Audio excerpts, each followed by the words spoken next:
Hello, this is Solar PV TV from EUPVSec 2016 from München. We are together with a guest from far away with Professor Martin Green, father of the solar cells. Hello, Martin. Hello, Thomas. So, Martin, what brings you from so far away to EUPVSec actually? I guess this has always been an important conference. So I've traditionally given the opening talk for this conference. So I guess as long as they continue to offer me that spot, I'll probably keep coming. Can you tell us more about your achievements, about the achievements of your institute? Yes, we've had a good year so far. So we claimed 3 records so far this year.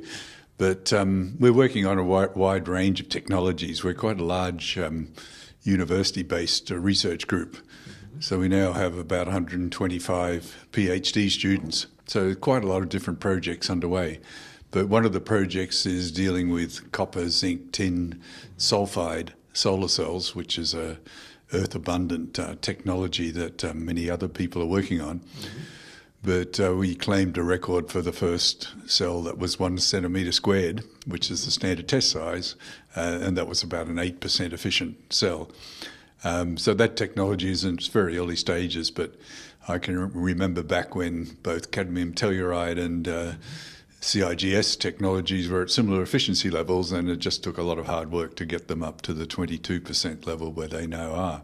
So we're hoping it's a similar story for the copper, zinc, tin, sulfide materials. And do you have any cooperation with European institutes, with European organizations?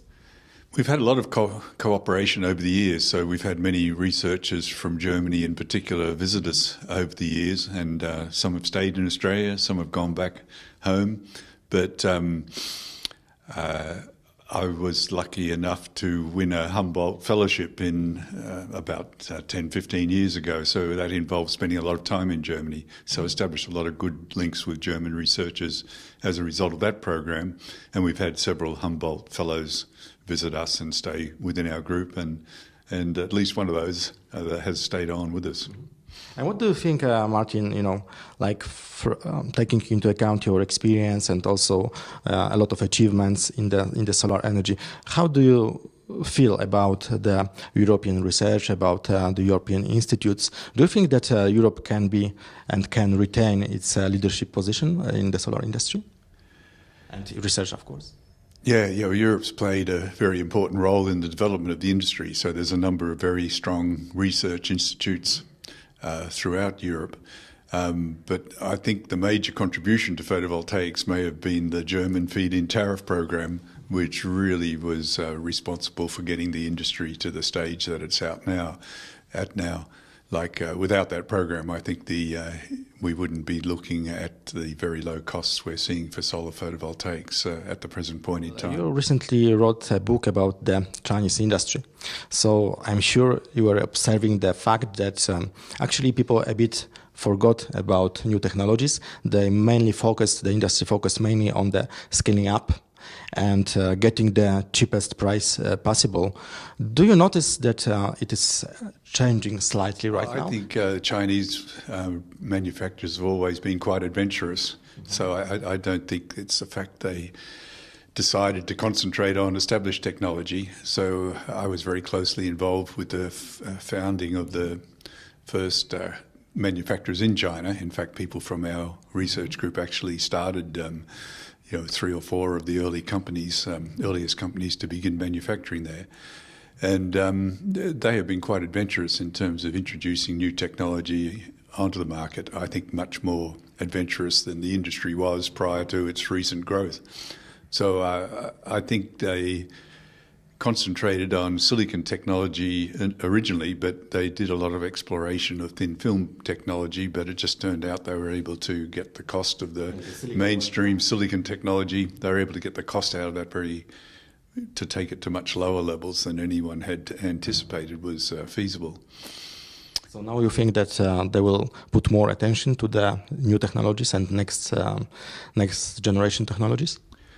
Yeah, well, I think they already have done their share of introducing new technology. So the PERC cell technology that was originally developed in my group is now being commercialised, but that was spearheaded in Taiwan rather than mainland China, but the Chinese industry is now adopting that technology sort of across the board, and I don't think again that the adoption of that technology would have occurred without the reduction in costs that have occurred as a result of the manufacturing shifting to China. So you were mentioning that Europe and especially Germany with feed-in tariff system was, let's say, gave the kick of the whole industry in the world. Now in Europe, as you notice, we have a bit of issue with the market. The market slowed down, and we are speaking about, let's say, new wave of PV development, especially with the storage solutions, integrating solar into the whole energy and transportation solution. How do you see the future of solar? Let's say, taking into account your experience and also, your vision. Yeah, it's becoming a worldwide industry, and I think Europe still has plenty to contribute. So there's many new technologies still required. But Europe has played a very active role in the equipment development side of the industry. So most of the manufacturing activity in China was based on the use of European equipment. So, although the development of the industry in China made it difficult for German manufacturers of cells to compete on the international market, that was not the case with the equipment. So there was many billions of dollars worth of German and other European equipment sold into China as the manufacturing industry there developed. I think that aspect is often overlooked, and it's always seen as a one-sided sort of transition, but actually the build-up of the industry in China was very beneficial to European equipment manufacturers. Exactly. And you were mentioning, Martin, that you are coming since a lot of years for the opening speeches at EU-PVSec. And what do you think about this conference? What is special about it that you're always coming here? Yeah, I guess it's changed over the years. So I came to the very first conference in this series back in 1977, and in that era, the conference was the second largest in the world, I guess, because the IEEE conference, the US-based conference, was the premier conference. And then during the 80s, as the European governments concentrated more on the development of solar energy, the transition occurred, and this became by far the largest conference and a massive exhibition that accompanied it. And now we've evolved past that stage, and I think we're entering a new era with this conference. But rather than the emphasis on equipment and the industrial side of things, I think it's reverting back to a more academic conference was where it originally began. So I assume that we will meet you also next year, yes, at the EU-PVSec? Yeah, I hope so. So I hope to be here again. It often depends on the timing and that kind of thing because, as you said before, I'm a long way from home.